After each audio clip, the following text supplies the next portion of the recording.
We've had Star Trek Does Jurassic Park, Star Trek Does Event Horizon, and now we have Star Trek Does The Hangover.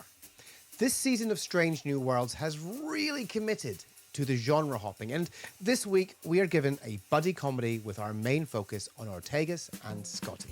And like I said for last week's horror-themed Griffin incident, the choice of genre mostly serves the story they're trying to tell. In this video, I'm breaking down what happened in Human Best Friend, what worked, what didn't, and just my overall thoughts.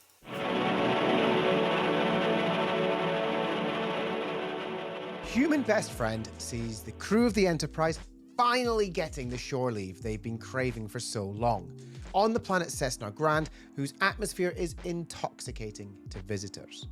And not only is it intoxicating, it will give everyone their own experience, their own journey for exactly what they need.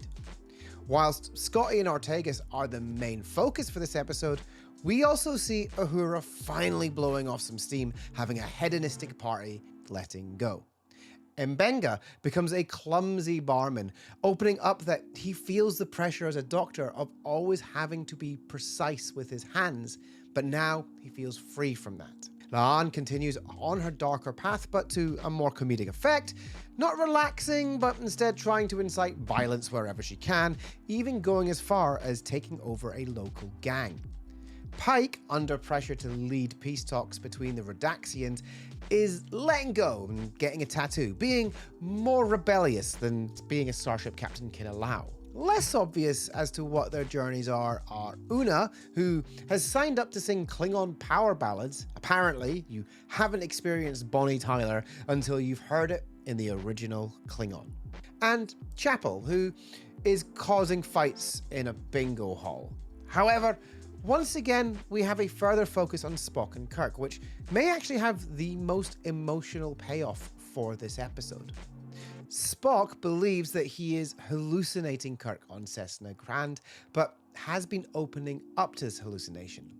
However, at the episode's climax, Kirk proves he is real by slapping Spock to help save the day. And while Spock is almost horrified at how much he has revealed, Kirk assures him that those many, many secrets are safe with me. As Strange New Worlds is moving towards its end, and we are moving closer to the original series in the Star Trek timeline, it's moments like these that show us how these two have such a deep bond before Star Trek first aired.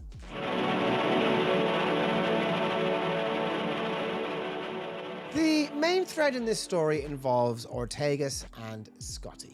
This season has seen these two being increasingly antagonistic of each other. However, here they are paired up and given a chance to work out their differences.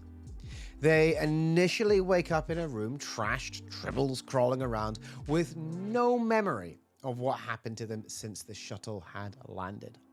What follows is a task of getting a message to Pike, but also trying to piece together what happened to them. Along the way, they bond and actually discover that they have more in common. That they share certain inadequacies, with Ortegas wanting to be an engineer but not even managing to pass the basics. And Scotty, well, he crashed 7 shuttles during his academy days. And it's with this understanding that they start to work together better and realize that there is a friendship there between them.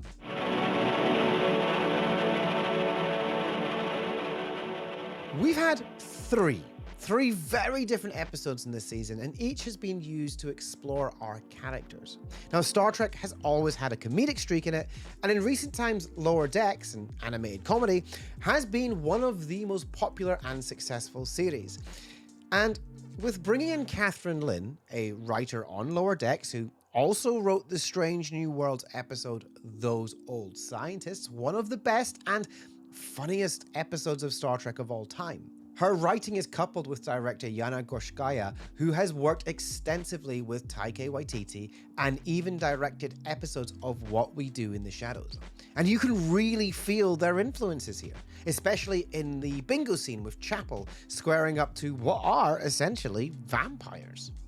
And Because of these two experiences, we end up with some very funny sequences. Now, the ones that stand out for me are Mbenga's turn as a bartender, where he even references the line, "It is green," Una belting out Klingon power ballads, and of course the aforementioned bingo scene. And once again, the use of a specific genre, in this case a buddy comedy, really helps a specific character development. It's the relationship between Scotty and Ortegas. They have been butting heads, with Scotty seen as a micromanager and Ortegas being way too carefree as a pilot. However, their roles are switched up here, with Ortegas seemingly sober and needing to be the one in control, and Scotty is inebriated and more willing to just go with the flow. Essentially, they are put into each other's shoes, and this leads to them opening up to each other. One thing that was a highlight in this episode was, of course, the interaction between Kirk and Spock, and the final twist that Kirk was real all along. As I noted in the previous episodes, our legacy characters are getting that little bit closer to being the ones we recognize from the original series.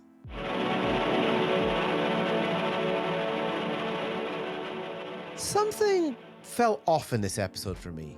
Like, I laughed, but I was left with a strange feeling. Like, it was as if the jokes didn't land, even though they clearly did. It felt like the comedy was just way too over the top for the show. Like, it was always just chasing the next gag.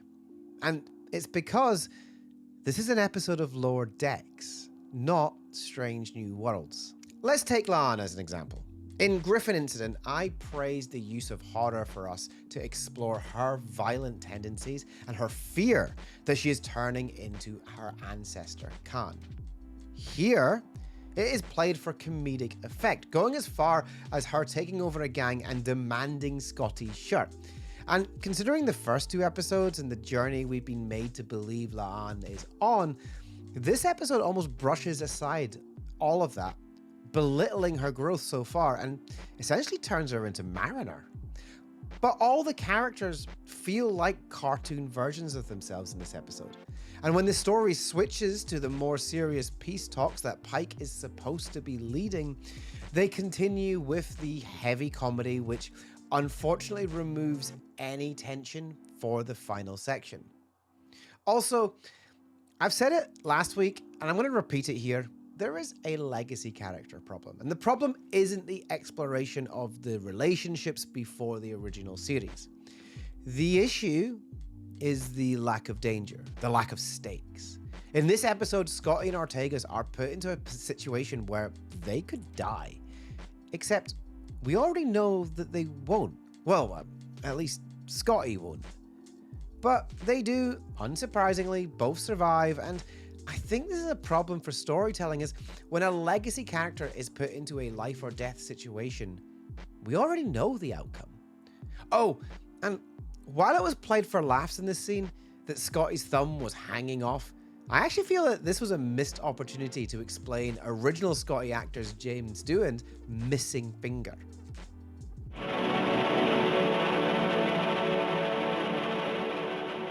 I think this is the weakest of the episodes so far. I do think that this season is doing some fantastic character work, and using these different genres is working, but this one felt not so much like a swing and a miss, but more like a swing and the ball has just clipped off the edge of the bat. This is a good episode of Lower Decks, but it wasn't Strange New Worlds. And I can't help but compare this to These Old Scientists, which worked so much better than this. Mainly because it was a crossover into Strange New Worlds. It wasn't what this has ultimately turned out to be. That being said, it may be the weakest episode, but it is still good.